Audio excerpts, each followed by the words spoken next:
अस्सलाम वालेकुम, मेरा नाम अस्का सरमद है और हम सर मोइज़ अमजद के साथ करैक्टर बिल्डिंग पे गुफ्तगू को कंटिन्यू करना पसंद करेंगे। मेरा क्वेश्चन ये है कि जिस तरह आपने कहा कि हमें करैक्टर बिल्डिंग के लिए 3 फैक्टर्स ज़रूरी हैं। नंबर 1 किसी को रोल मॉडल बनाना, सेकंड कि हमारा इन्वायरमेंट अच्छा हो और थर्ड कि हमारी गुड कन्वर्सेशंस हो दूसरों के साथ। लेकिन अगर हमारे पास इनमें से कोई एक फैक्टर मतलब अवेल नहीं कर सकते हम, हमारे पास एक गुड इन्वायरमेंट नहीं है, क्योंकि मोस्टली ऐसी बात हो जाती है कि एक बच्चे के पास गुड इन्वायरमेंट नहीं होता या उसके पास कोई ऐसा नहीं होता जिससे वो गुड कन्वर्सेशन कर सके, तो उस वक्त वो करैक्टर बिल्डिंग नहीं कर सकता अपनी। नहीं देखिए मैं जो चीज़ जब ये कहता हूँ ना जी कि हमें ये 3 फैक्टर्स हैं जो कि कैरेक्टर डेवलपमेंट में इन्फ्लुएंशियल हैं, तो इसका मतलब ये है कि मैं what I am saying is कि पॉलिसी मेकर्स को, स्कूल चलाने वालों को, स्कूल की एनवायरनमेंट बनाने वालों को इन 3 चीज़ों का ख्याल रखना चाहिए। अच्छा, इसके नतीजे में अगर वो इन 3 चीज़ों का ख्याल नहीं रखेंगे तो उनका मुकम्मल इन्फ्लुएंस पॉजिटिव नहीं रहेगा, सबसे पहली बात तो ये। और उसके नतीजे में जो इम्पैक्ट होना चाहिए बच्चों के ऊपर, मिसाल के तौर पर डेवलपमेंटल एज में, वो नहीं होगा। ठीक है जी, एक तो ये समझ लें। क्या इसका मतलब ये है कि अब बच्चे में कैरेक्टर डेवलप ही नहीं होगा? मैं ये नहीं कह रहा। अब क्या होगा, मेरा इन्फ्लुएंस तो नेगेटिव हो गया, अब बच्चे ने एक एज पे आकर कॉन्शियस होना है। वो ज़्यादा से ज़्यादा कॉन्शियस होता जाएगा, होता जाएगा, होता जाएगा, वो मेरे इन्फ्लुएंस से निकल जाएगा, ज़िंदगी में और इन्फ्लुएंसेस भी उसके ऊपर आने हैं। वो जो कॉन्शियसनेस है, लेट्स से बच्चा जो है वो 40-45 बरस का हो गया अब, ठीक है जी, अब बच्चा नहीं रहा। सो अब क्या होगा? क्या वो वैसा ही होगा? नहीं। अगर वो कॉन्शियस हो गया है तो हो सकता है वो अपनी हैबिट्स को ठीक करना शुरू कर दे। उसके लिए अगर आज वो खैर और शर की पहचान उसके अंदर पैदा, मुश्किल होता जाएगा उसके लिए, जिस तरह से उमर ने बात फरमाई थी लास्ट टाइम कि मुश्किल होता जाएगा, जैसे जैसे इंसान की एज प्रोग्रेस करती है उसको अपनी हैबिट्स चेंज करने में मुश्किल होती जाएगी।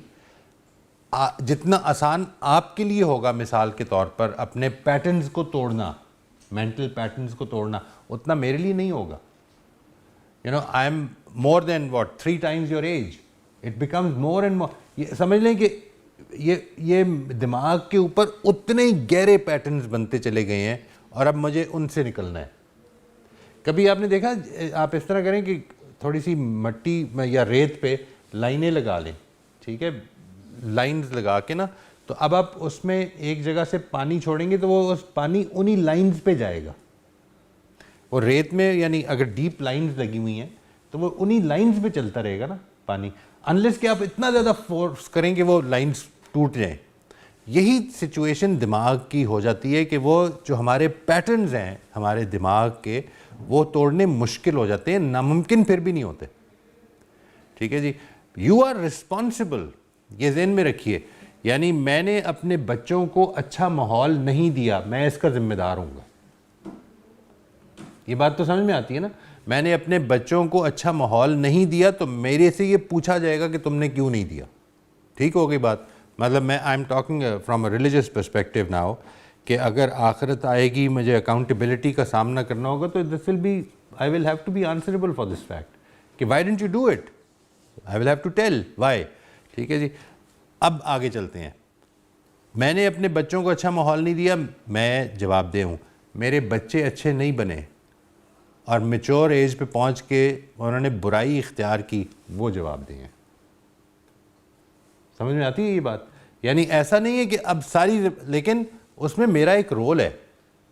देखिए, मैंने बेहतरीन इन्फ्लुएंस छोड़ा अपनी औलाद पे, बेहतरीन इन्फ्लुएंस छोड़ने की पूरी कोशिश करता रहा, इसके बारे में कंसर्न्ड रहा, इसके बारे में फ़िक्र करता रहा, सब कुछ रहा, लेकिन बच्चा जो है वो हज़रत नूह की औलाद की तरह नहीं ठीक हुआ। ये भी तो होता है ना? तो इसमें मैंने अपना रोल प्ले कर दिया और बच्चा जो है वो जिम्मेदार है। यानी दैट इज़ वाई आई से कीप ऑन सेइंग कि मैं सिर्फ अपने आप को ठीक कर सकता हूँ, मैं सिर्फ अपने आप को ठीक कर सकता हूँ। देखिए, मैं ना तो अपनी औलाद को ठीक कर सकता हूँ, मैं औलाद को कंप्लाई करवा सकता हूँ। कंप्लायंस और चीज़ होती है। कंप्लायंस का मतलब है कि वो मेरे सामने वैसे हो जाएं जैसे मुझे पसंद है। आप अच्छी तरह जानते हैं ये बात, जानते हैं ना, यानी हम अपने पेरेंट्स के सामने वैसे होते हैं जैसे पता होता है कि मुझे फ़ोन आता है कि जी मेरा बेटा तो बिल्कुल बहुत मासूम है, वो तो ये मैं कहता मैं भी यही समझता था अपने बेटे के बारे में कि मासूम है। नहीं, मतलब हमारे पेरेंट्स को भी हमें जानते नहीं कि हम इस तरह से मैनिपुलेट करते रहे हैं, यानी मासूम ही थे हम, वो यही समझते रहे सारी ज़िंदगी कि ये तो बड़ा मासूम है, लेकिन हकीकत ये नहीं थी। सो we can develop these beautiful qualities in us, but we are responsible for whatever we are doing. I am responsible. मैं यहाँ पर कोशिश करता हूँ अपनी पूरी दयानतदारी के साथ, सिंसेरिटी के साथ, कि यहाँ पर जो बात हो वो अच्छा इम्पैक्ट हो आप पे, लेकिन इम्पैक्ट जो हकीकत में होना है वो असल में हम दोनों पे डिपेंड करता है, सिर्फ मेरे ऊपर नहीं करता। This is an important point.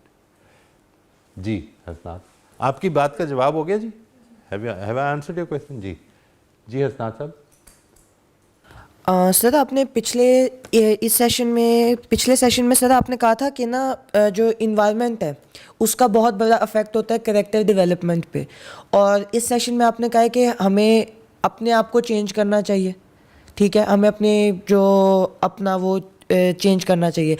तो सर प्रॉब्लम ये है कि जब इन्वायरमेंट ही अच्छा नहीं मिल रहा, हम अपने आप को कैसे चेंज करें जब तक इन्वायरमेंट नहीं ठीक, और इन्वायरमेंट नहीं ठीक तो फिर हम भी नहीं चेंज हो सकते। तो बहुत ही कन्फ्यूजन है इसमें कि किसको चेंज करना है पहले, इन्वायरमेंट को या खुद को। This is a very important question जी। यानी ये बात कि एनवायरनमेंट साजगार होगी तो मेरे लिए अच्छाई करना आसान हो जाएगी, ये है जो असल बात है।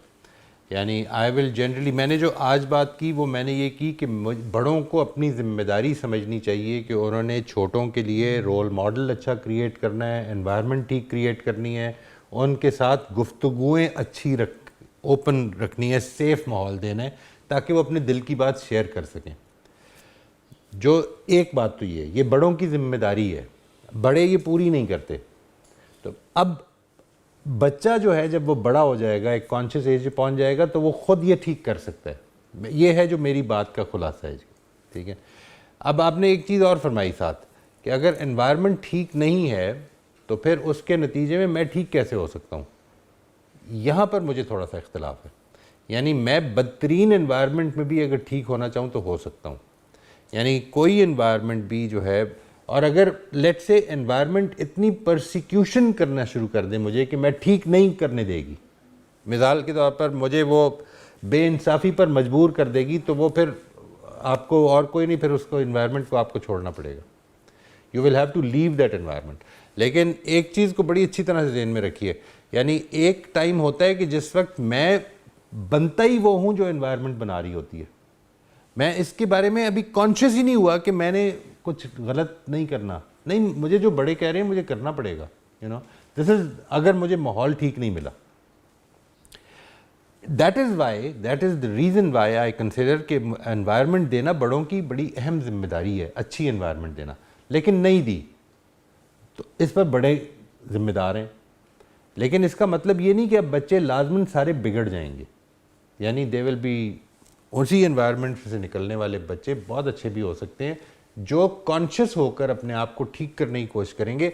ये गुंजाइश आप सबको, यहाँ पर जितने भी आप स्टूडेंट्स मौजूद हैं, सबके पास है कि आप अपनी बिल्कुल एनवायरनमेंट से 180 डिग्रीज़ के फासले, मतलब के डायरेक्शन में अपनी डेवलपमेंट शुरू कर सकते हैं, बिल्कुल कर सकते हैं। मिसाल के तौर पर let me give you an example. आपको पता है ये कि आपको सड़क पे रॉन्ग साइड नहीं जाना चाहिए, पता है ना। अब सारी दुनिया चल रही है, आप ना चलें, लोग मजाक उड़ाएंगे, इसको बर्दाश्त कर लें। लोग ये कहेंगे कि यार तुम क्या, मतलब क्या तुम गलत तरफ चलने लग पड़े हो, सही सारे जो कर रहे हैं वो करो। आप कहेंगे नहीं, जो ठीक, मैंने वो करना है जो ठीक है।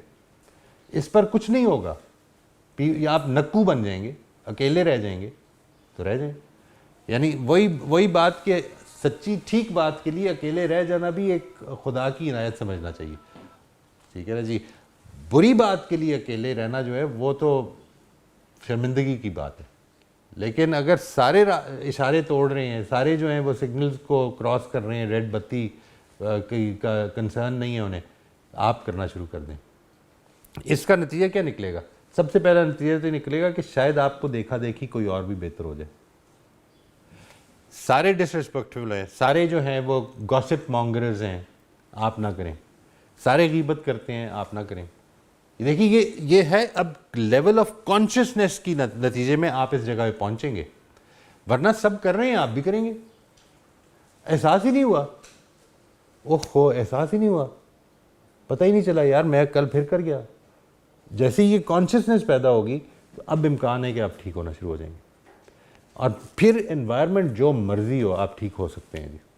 और फिर जिम्मेदारी भी अल्लाह ताला आपके साथ मामला भी नरम रखेंगे फिर, क्योंकि ये मामला जो है कि मेरा इन्फ्लुएंस ख़त्म हो जाएगा दूसरों का, ये नहीं हो सकता। इन्फ्लुएंस तो होगा, लेकिन मैं क्योंकि एक मैच्योर आदमी हूँ, I can take a stand. जी बेटा।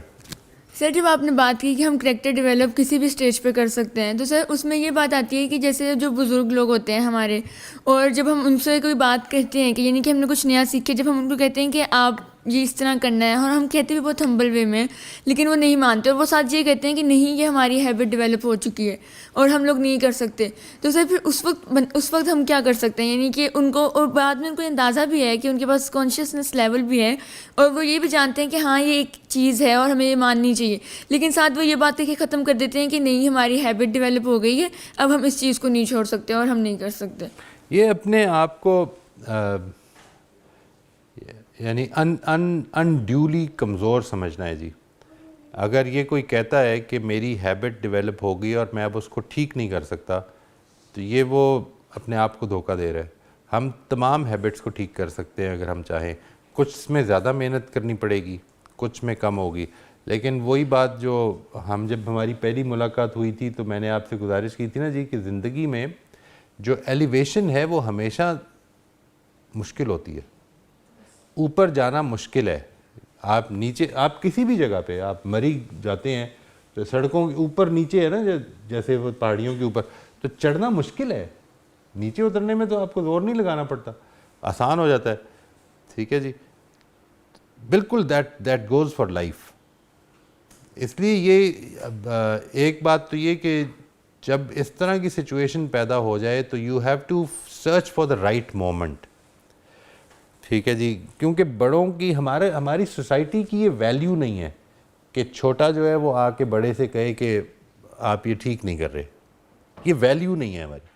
आप अपने घर की ये वैल्यू बनाना शुरू कर दें, अपने घर की, मतलब अपने पेरेंट्स के घर की नहीं, अपने घर की बनाएं कि हमने असल में खुल के बात करनी है। बट छोटों की भी ये गुंजाइश हम देंगे कि वो अगर चाहें तो हमें ठीक कर दें, फ़ाइन। लेकिन आप मतलब अगर आपके स्कूल की अगर ये वैल्यू नहीं है तो नहीं है, क्या करें? मतलब आप तो नहीं क्रिएट करेंगे, वैल्यू तो बड़ा ही क्रिएट करेगा ना। आप अपने दोस्तों से शुरू कर देंगे। पीयर ग्रुप्स जो है आपके, मतलब if you are all friends sitting over here, तो ये एक कम्युनिटी बना लें। आपके बनाने से पूरे स्कूल में फैल जाएगी ये कम्युनिटी कि हमने अच्छी बातें करनी है, हमने ठीक बात करनी है, जो हमारी कॉन्शियंस का फ़ैसला है हमने वो उसके मुताबिक ज़िंदगी गुजारनी है। आप ये देखेंगे कि पीपल विल, कुछ लोग नहीं मानेंगे, ना माने, ये आपका मसला तो नहीं कि सबको मनवाना है, लेकिन हिकमत के साथ बात ज़रूर करें। और अपना रोल मॉडल, मैंने जिस तरह उस दिन पिछली दफ़ा जब पहली दफ़ा हम मिले थे तो ये गुजारिश की थी कि हम अपने आप को कम अहमियत देते हैं।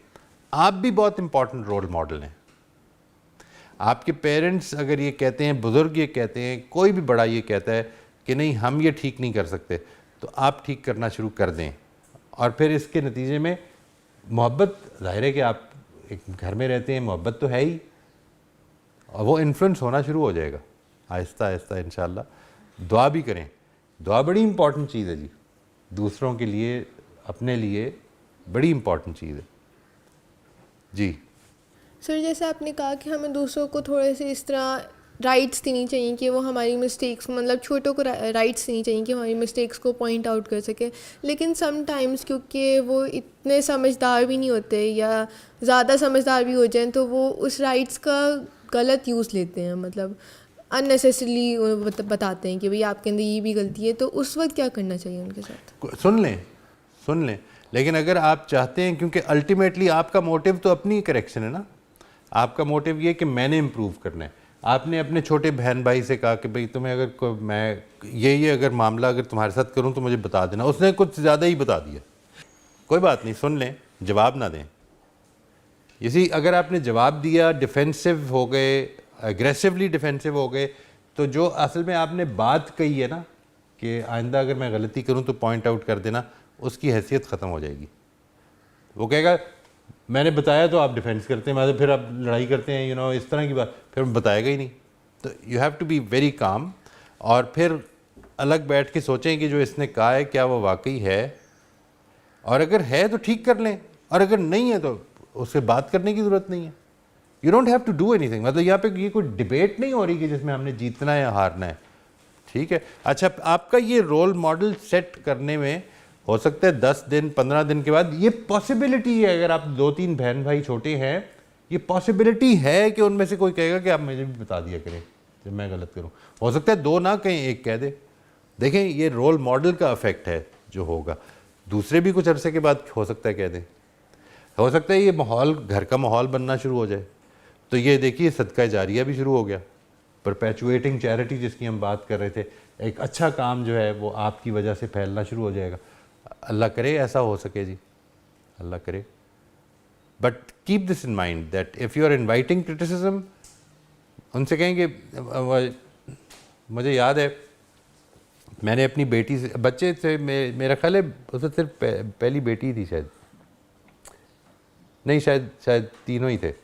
तो मैंने उससे कहा कि अगर कुछ देखो ना को मैंने गलत काम किया है तो मुझे पॉइंट आउट कर दिया करो, ठीक है। तो गाड़ी चला रहा था मैं, सिगरेट मेरे हाथ में था, सिगरेट ख़त्म हो गया, मैंने उठा के खिड़की से बाहर फेंक दिया। तो मुझे कहती है कि बाबा आप पागल है, ये कोई फेंकने की जगह है, आपकी गाड़ी में एस्ट्रे नहीं पड़ी हुई। मैंने कहा हाँ यार, लेकिन ये पागल है कहना तो ज़रूरी नहीं है आप पॉइंट आउट कर दे, you don't have to be so expletive about it, ना करें, ये कहने की ज़रूरत नहीं है। तो ये होगा, आपकी बात बिल्कुल ठीक है। जब आप छोटे बहन भाइयों से कहेंगे, they might over do it, but that's a part of the game, Aahista Aahista वो ठीक नॉर्मलाइज हो जाना शुरू होएगा इंशाल्लाह। और आपका जो आप देखिए, जो आपने रेगुलेट की होगी ना अपनी इमोशंस को, अपने रिएक्शंस को कंट्रोल किया होगा, ये आपकी भी तरबियत हो रही होगी। ये बड़ी इंपॉर्टेंट चीज़ है, ये बड़ी इंपॉर्टेंट तरबियत है जो हमें करनी है। ये जो माहौल आपको मिल रहा होता है, ये जो हालात हमको मिल रहे होते हैं, ये सारी असल में हमारी तरबियत अल्लाह ताला कर रहे हैं ना। मेरा बिलीफ ये है, इसके ऊपर फिर चाहेंगे तो बात कर लेंगे जी। सर, हमारी गुफ्तगू में ये बात हुई थी ना कि हम लोग यानी कि जब हम किसी को देखते हैं वो गलत काम कर रहा है, लेकिन हम लोग खुद वो सही अपने आप को यानी कि सुधारें ताकि इन्फ्लुएंस अच्छा हो। तो लेकिन सर मैंने ये बहुत दफ़ा अपनी लाइफ में नोट किया कि हम बहुत अच्छे तरीके पे चल रहे हैं, और हम लोग यानी कि एक हैबिट है जो हमने हमारे अंदर डेवलप है, हम चाहते हैं कि हमारे जो छोटे बहन भाई हैं उनमें भी हो, लेकिन हम वो काम उनके सामने कर रहे हैं, हम उनको कह नहीं रहे कि आप ये करो, लेकिन सर वो नहीं करते, वो एक अरसा गुजर जाता है और लेकिन वो नहीं कर रहे होते। तो फिर उस वक्त क्या करें कि हमारी यहाँ कहाँ पे गलती हो रही होती है कि वो उस चीज़ को अडॉप्ट नहीं कर रहे होते। ये जब हम बात करते हैं ना जी रोल मॉडल होने की, तो इसका मतलब ये नहीं है कि आप लाजमन हर एक के लिए रोल, मसलन मैंने ये कहा उस दिन मिसाल देते हुए कि आप अगर लाल बत्ती पर रुक गए हैं तो इम्कान है कि कुछ और भी लोग रुक जाएंगे, सारे नहीं रुकेंगे। हम जो आदत पड़ी हुई है लाल बत्ती तोड़ने की वो तोड़ते रहेंगे, ठीक है जी। सो असल में जो चीज़ इम्पॉर्टेंट है वो ये नहीं कि आपके बहन भाइयों पर आपका अच्छा इन्फ्लुएंस हो। अलबत्ता हो सकता है कि आपका वैसे अदर देन दैट कोई बहुत ज़्यादा अच्छी अंडरस्टैंडिंग ना हो, बहुत ज़्यादा मोहब्बत ना हो, मतलब कंपटीशन की फ़िज़ा हो घर में मिसाल के तौर पर, जिसकी वजह से वो आपको as an elder sister for instance अभी नहीं कर रहे, तो ज़्यादा develop that affection between the relationship. वो जो अफेक्शन है, जितनी ज़्यादा मोहब्बत होगी, जिस तरह मैंने पिछली दफ़ा कहा था ना, गुजारिश की थी कि आपकी जो सब्जेक्ट है जो आपको बहुत पसंद है, वो सब्जेक्ट होगा जिसका टीचर आपको बहुत पसंद होगा, जिससे आपको बड़ी मोहब्बत होगी। इसी तरह से अगर बहन भाई हैं तो बहन भाइयों में अफेक्शन का ताल्लुक़ को बढ़ाएं, उनके बारे में अपनी जजमेंटलिज्म को कम करें एंड गिव देम टाइम, और उनके लिए दुआ करें। आप अच्छे रहें, अच्छे माहौल दें, और अगर घर में सब आपकी जो हैं वो काम कर रहे हैं, जो सब बड़े जो आप चाहते हैं कि बच्चे करें, तो जनरली ये मुश्किल होगा कि बच्चे ना करें। मैं यानी ये कहने के बजाय कि बच्चा जो है वो इतनी एज में नमाज लाजमन शुरू करे, आप बच्चे को शुरू से अगर ये कहें ना कि बेटा नहीं ये बड़े पढ़ते हैं, ये आपको पढ़ने की ज़रूरत नहीं है अभी, तो वो और ज़्यादा इसके अंदर ये जज्बा पैदा होगा कि नहीं मैंने ही पढ़ना है क्योंकि मैं बड़ा हूँ। समझ आती है ये बात? यानी बजाय इसके कि ये कहा जाए कि ये छोटे मतलब आप पढ़े, आप ये कहेंगे नहीं ये जब बड़े हो जाओगे ना फिर पढ़ना, ठीक है? तो वो इस जज्बे में पढ़ना शुरू कर जाएगा इंशाल्लाह। से हम फिर कंटिन्यू करते हैं जी अगले प्रोग्राम में। बहुत बहुत शुक्रिया।